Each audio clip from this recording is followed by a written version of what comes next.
आदरणीय नरेंद्र मोदी, आदरणीय नरेंद्र मोदी जिंदाबाद, आदरणीय नरेंद्र मोदी, आदरणीय नरेंद्र मोदी, आदरणीय नरेंद्र मोदी। तालियों की गड़गड़ाहट के साथ इस मेहरबान सिंहपुरवा की धरती से हार्दिक स्वागत अभिनंदन। माननीय प्रधानमंत्री जी, आपका हार्दिक स्वागत अभिनंदन। सभी अतिथियों से आप कहेंगे बैठ जाएं और 1 मिनट में माननीय प्रधानमंत्री जी का हम स्वागत करते हुए आज कानपुर की ऐतिहासिक धरती पर मोहनपुर मेहरबान सिंह की पूर्वा में सौर चक्र से विभूषित यदुवंशी कुल के गौरव व प्रेरणा स्रोत यद कुल शिरोमणि स्वर्गीय चौधरी चरण सिंह यादव की 10वीं पुण्यतिथि पर आयोजित गोष्ठी के अवसर पर उत्तर प्रदेश के 24 करोड़ जनता जनार्दन तथा यहाँ पंडाल में उपस्थित देश और प्रदेश के कोने कोने से आए सम्मानित माताओं बहनों भाइयों, मंच पर मंचासीन सम्मानित माननीय अतिथियों और वर्चुअल जुड़े लाखों लोगों और कुल के समाज की ओर से हार्दिक स्वागत अभिनंदन करते हैं। भारत के है भाग्य विधाता, प्रेरणाओं के प्रेरणा पुंज, जनगण मन के हृदय के वासी, जन जन के विश्वास हमारे, विश्व नायक माँ भारती के सच्चे सबूत, जिनका प्रत्येक क्षण माँ भारती की सेवा यज्ञ में अर्पित है, जो भारत के नव विकास के आधुनिक शिल्पकार हैं, दलितों, पिछड़ों, शोषितों, महिलाओं सहित पूरे भारत की बुलंद आवाज है, देश के अंतिम व्यक्ति के चौमुखी विकास के लिए संकल्पित, समर्पित, आदरणीय परम आदरणीय श्रद्धेय श्री नरेंद्र मोदी जी का हृदय की अनंत गहराइयों से हार्दिक स्वागत अभिनंदन करने के साथ ही अब हम जो बच्चे स्कूल के हैं उनसे प्रार्थना अपनी शुरुआत करने के लिए आरंभ कर दिए। स्वागत में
धन्यवाद।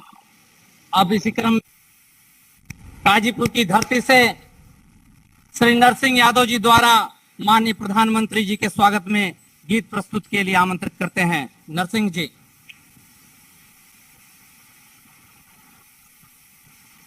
आदरणीय सम्मानित मंच, हम सबके गार्जियन, पूर्व सांसद आदरणीय सुखराम सिंह यादव जी, और हम सबके प्रदेश नहीं देश के अंदर युवाओं की दिल के धड़कन हम लोगों के मित्र परम आदरणीय मोहित सिंह यादव जी मंच पर बैठे।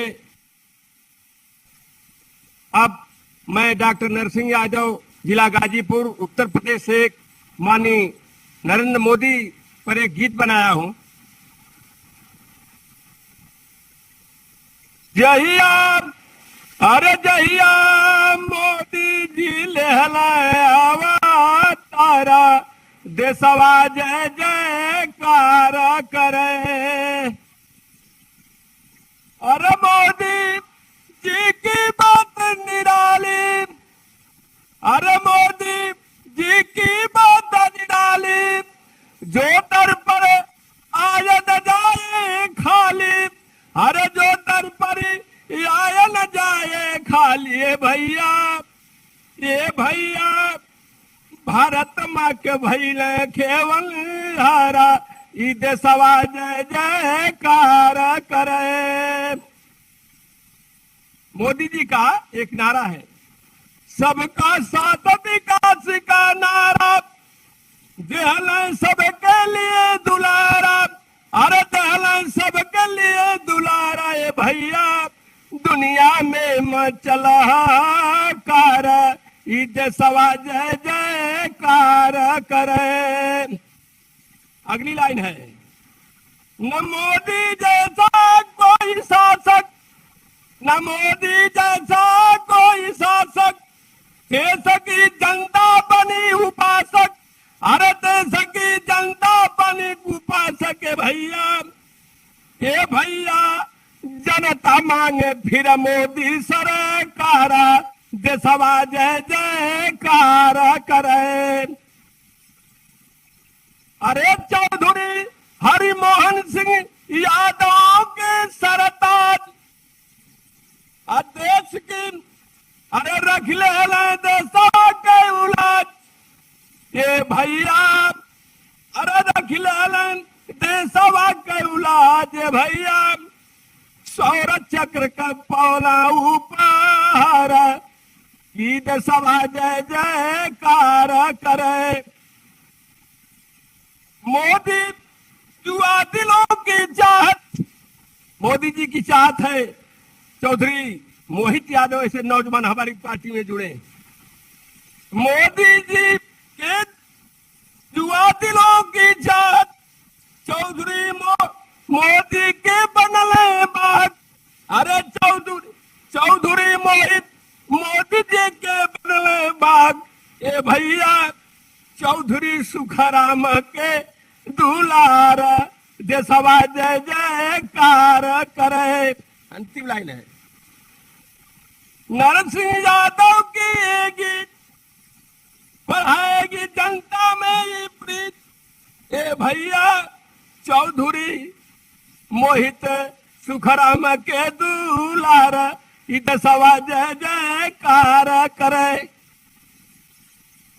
धन्यवाद। अब मैं कार्यक्रम को आगे बढ़ाते हुए चौधरी हरमोहन सिंह जन कल्याण समिति के अध्यक्ष श्री मोहित यादव जी द्वारा स्वागत भाषण के लिए आमंत्रित करता हूं। मोहित यादव जी। सौर चक्र विभूषित यदुकुल शिरोमणि, पूर्व सांसद, पूर्व राष्ट्रीय अध्यक्ष अखिल भारतवर्षीय यादव महासभा स्वर्गीय चौधरी हरमोहन सिंह यादव जी की 10वीं पुण्यतिथि पर आयोजित कार्यक्रम के मुख्य अतिथि, आधुनिक विश्व के महानायक, सनातन संस्कृति के महायोद्धा, उन्नत भारत के निर्माता, हम सबके जन जन के प्रधानमंत्री श्री नरेंद्र मोदी जी का मैं स्वागत करता हूं, वंदन करता हूं, अभिनंदन करता हूं। भारत के शीर्ष पुरुष आदरणीय प्रधानमंत्री जी की उपस्थिति में आज के इस समारोह को इतिहास के सुनहरे पन्नों में लिखा जा रहा है और ये समारोह पूरे देश के करोड़ों युवाओं को राष्ट्र निर्माण की दिशा में कार्य करने की प्रेरणा प्रदान करेगा। आज का आपका उद्बोधन भारत के यदुकुल समाज के साथ साथ तमाम भारतवासियों को नई दिशा भी देगा। स्वर्गीय चौधरी हरमोहन सिंह यादव न एक नेता थे, वह एक विचारधारा थे जो आज भी कहीं ना कहीं पूरे देश में, पूरे विश्व में जीवित है। उन्होंने अपना पूरा जीवन समाज को राष्ट्रवाद की धारा में जोड़ने का काम किया। किसान परिवार में जन्मे चौधरी साहब 1952 में पहली बार निर्विरोध प्रधान निर्वाचित हुए। अपने राजनीतिक सफर को आगे बढ़ाते हुए भारत के उच्च सदन राज्यसभा तक पहुंचे। चौधरी साहब ने अपना पूरा जीवन सामाजिक समरसता को स्थापित करने एवं गैर राष्ट्रवादी ताकतों के खिलाफ लड़ाई लड़ने में लड़ाया। चौधरी साहब ने 1984 के दंगों में अपनी जान की परवाह किए बगैर अपने पुत्र श्री सुखराम सिंह यादव जी के साथ दंगाइयों का घंटों मुकाबला किया, उनका सामना किया और सैकड़ों सिख परिवार की जान बचाई। उनके इस पराक्रम को सम्मानित करते हुए उन्हें शौर्य चक्र से सम्मानित किया गया। हम ऐसे महापुरुष, ऐसे महायोद्धा को आज उनकी 10वीं पुण्यतिथि पर शत शत नमन करते हैं। आज के कार्यक्रम में उपस्थित पिता तुल्य श्री दिनेश शर्मा जी का भी हम स्वागत करते हैं, अभिनंदन करते हैं। साथ ही साथ विधानसभा के अध्यक्ष श्री सतीश माना जी का भी हम स्वागत करते हैं, अभिनंदन करते हैं। आज ये भी उल्लेखनीय है कि इस कार्यक्रम में देश के कोने कोने से सैकड़ों की तादाद में लोग उपस्थित हुए हैं। साथ ही वर्चुअली के तौर पे देश एवं विश्व के कोने कोने में आज इस कार्यक्रम का प्रसारण हो रहा है।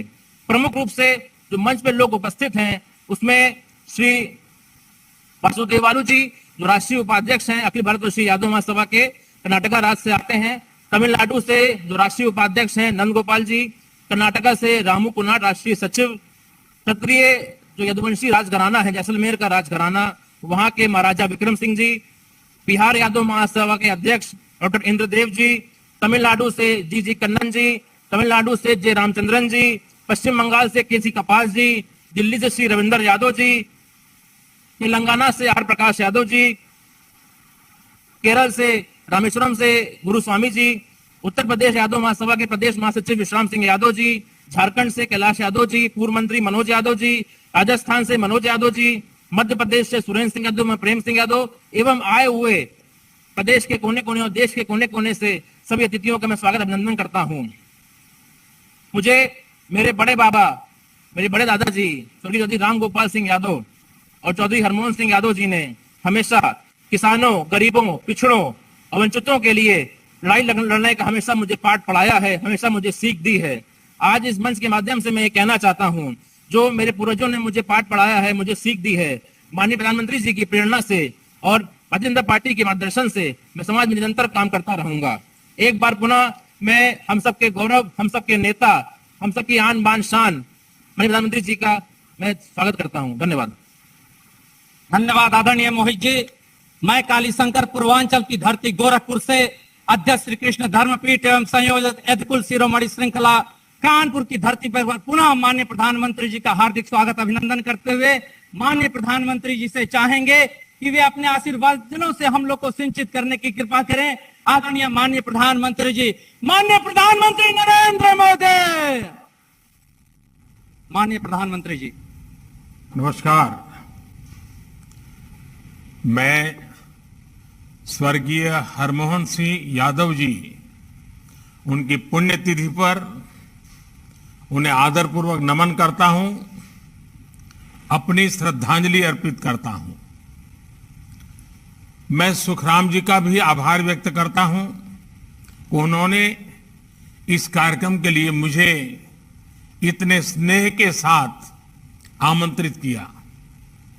मेरी हार्दिक इच्छा भी थी कि मैं इस कार्यक्रम के लिए कानपुर आकर आप सबके बीच उपस्थित रहूं, लेकिन आज हमारे देश के लिए एक बहुत बड़ा लोकतांत्रिक अवसर भी है। आज हमारी नई राष्ट्रपति जी का शपथ ग्रहण हुआ है। आजादी के बाद पहली बार आदिवासी समाज से एक महिला राष्ट्रपति देश का नेतृत्व करने जा रही है। ये हमारे लोकतंत्र की ताकत का, हमारे सर्वसमावेशी विचार का जीता जागता उदाहरण है। इस अवसर पर आज दिल्ली में कई जरूरी आयोजन हो रहे हैं।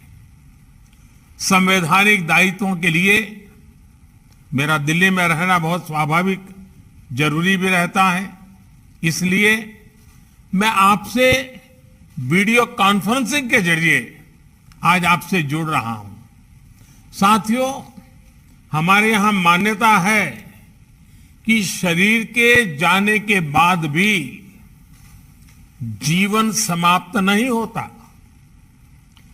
गीता में भगवान श्री कृष्ण का वाक्य है, नैनम छिद्दन्ति शस्त्राणि नैनम दहति पावकः।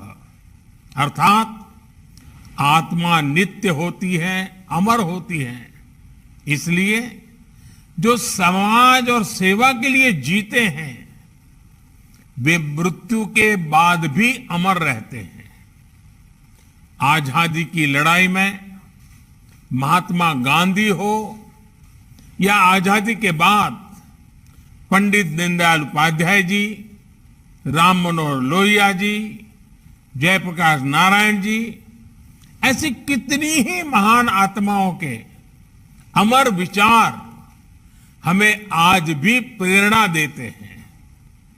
लोहिया जी के विचारों को उत्तर प्रदेश और कानपुर की धरती से हरमोहन सिंह यादव जी ने अपने लंबे राजनीतिक जीवन में आगे बढ़ाया।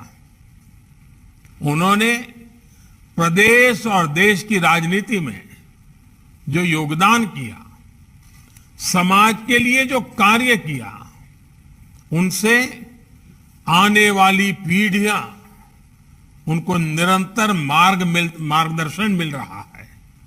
साथियों, चौधरी हरमोहन सिंह यादव जी ने अपना राजनीतिक जीवन ग्राम पंचायत से शुरू किया था। उन्होंने ग्राम सभा से राज्यसभा तक का सफर तय किया। वो प्रधान बने, विधान परिषद सदस्य बने, सांसद बने। एक समय मेहरबान सिंह का पुरवा से यूपी की राजनीति को दिशा मिलती थी। राजनीति के इस शिखर तक पहुंचकर भी हरमोहन सिंह जी की प्राथमिकता समाज ही रहा। उन्होंने समाज के लिए सक्षम नेतृत्व तैयार करने के लिए काम किया। उन्होंने युवाओं को आगे बढ़ाया, लोहिया जी के संकल्पों को आगे बढ़ाया। उनका फौलादी व्यक्तित्व हमने 1984 में भी देखा था।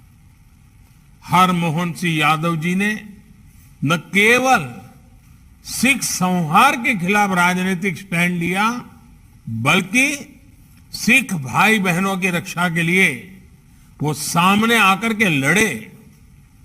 अपनी जान पर खेलकर उन्होंने कितने ही सिख परिवारों की मासूमों की जान बचाई। देश ने भी उनके इस नेतृत्व को पहचाना, उन्हें शौर्य चक्र दिया गया। सामाजिक जीवन में हरमोहन सिंह यादव जी ने जो आदर्श उदाहरण प्रस्तुत किया वो अतुलनीय है। साथियों, हरमोहन सिंह जी ने संसद में श्रद्धेय अटल जी जैसे नेताओं के दौर में काम किया था। अटल जी कहते थे, सरकारें आएगी, सरकारें जाएगी, पार्टियां बनेगी, बिगड़ेगी, मगर ये देश रहना चाहिए। यही हमारे लोकतंत्र की आत्मा है। व्यक्ति से बड़ा दल, दल से बड़ा देश, क्योंकि दलों का अस्तित्व लोकतंत्र की वजह से है और लोकतंत्र का अस्तित्व देश की वजह से है। हमारे देश में अधिकांश पार्टियों ने, विशेष रूप से सभी गैर कांग्रेसी दलों ने, इस विचार को, देश के लिए सहयोग और समन्वय के आदर्श को निभाया भी है। मुझे याद है जब 1971 में भारत पाकिस्तान का युद्ध हुआ था, तब हर एक प्रमुख पार्टी सरकार के साथ कंधे से कंधा मिलाकर के खड़ी हो गई थी। जब देश ने पहला परमाणु परीक्षण किया तो सभी पार्टियां उस समय भी उस समय की सरकार के साथ डटकर खड़ी हो रही।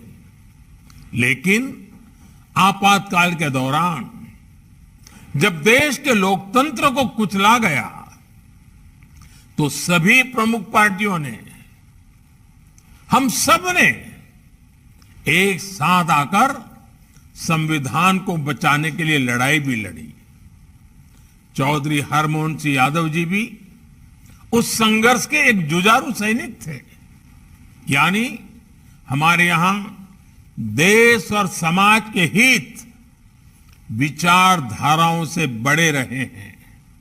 हालांकि हाल के समय में विचारधारा या राजनीतिक स्वार्थों को समाज और देश के हित से भी ऊपर रखने का चलन शुरू हो गया है। कई बार तो सरकार के कामों में विपक्ष के कुछ इसलिए अड़ंगे लगाते हैं क्योंकि जब वो सत्ता में थे तो अपने लिए फैसले वो लागू नहीं कर पाए। अब अगर उनका क्रियान्वयन होता है तो उसका विरोध करते हैं। देश के लोग इस सोच को पसंद नहीं करते हैं। ये हर एक राजनीतिक पार्टी का दायित्व है कि दल का विरोध, व्यक्ति का विरोध देश के विरोध में न बदलें। विचारधाराओं का अपना स्थान है और होना भी चाहिए। राजनीतिक महत्वाकांक्षाएं तो हो सकती हैं, लेकिन देश सबसे पहले है, समाज सबसे पहले है, राष्ट्र प्रथम है। साथियों, लोहिया जी का मानना था कि समाजवाद समानता का सिद्धांत है। वो सतर्क करते थे कि समाजवाद का पतन उसे असमानता में बदल सकता है। हमने भारत में इन दोनों परिस्थितियों को देखा है। हमने देखा है कि भारत के मूल विचारों में समाज वाद और विवाद का विषय नहीं है। हमारे लिए समाज हमारी सामूहिकता और सहकारिता की संरचना है।